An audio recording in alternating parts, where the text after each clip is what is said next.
aussi que cet ouvrage pourrait être l'évangile de Barnabé, un texte dans lequel Jésus citerait l'avènement du prophète Mahomet. Quoi qu'il en soit, le manuscrit a été placé sous haute protection. Il serait estimé à plus de 17 millions d'euros. Cette Bible soutient que Jésus n'a pas été crucifié, le Vatican est sidéré. Cette Bible a été découverte et gardée secrète, en 2000 et contient l'évangile de Barnabé, un disciple du Christ, qui soutient que Jésus n'a pas été crucifié, qu'il n'était pas le Fils de Dieu, mais bien un prophète. Cette Bible soutient aussi que l'apôtre Paul est appelé l'imposteur, que Jésus a fait son ascension tout en restant vivant et que c'est Judas Iscariote qui a été crucifié à sa place. Authenticité selon les rapports, les experts et les autorités religieuses, à Téhéran, insistent sur le fait que le livre est un original. Il est écrit avec des lettres dorées, sur du cuir relié et il est écrit dans la langue araméenne, qui était la langue parlée par Jésus.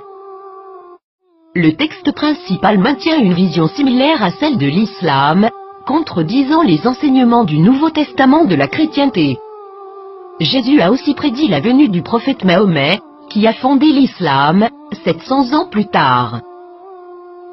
Plusieurs croient que, durant le concile de Nicée, l'Église catholique a choisi la forme qu'aurait la Bible, omettant l'évangile de Barnabé, parmi d'autres, et favorisant les 4 évangiles que nous connaissons aujourd'hui.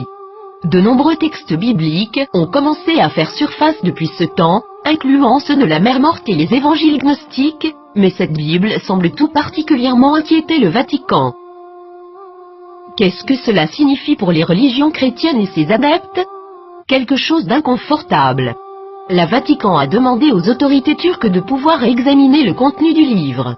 Maintenant que ce livre a été découvert, accepteront-ils cette preuve? La nieront-ils?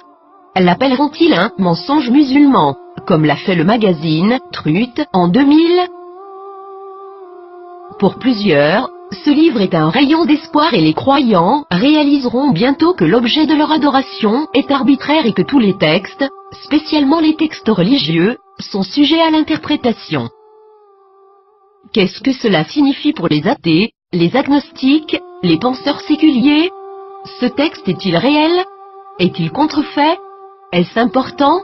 Nous pouvons espérer que cette nouvelle inspirera les religions à se poser des questions, au lieu de pointer du doigt et de tout croire aveuglément. Ne commencez pas à clamer à tous, je te l'avais bien dit.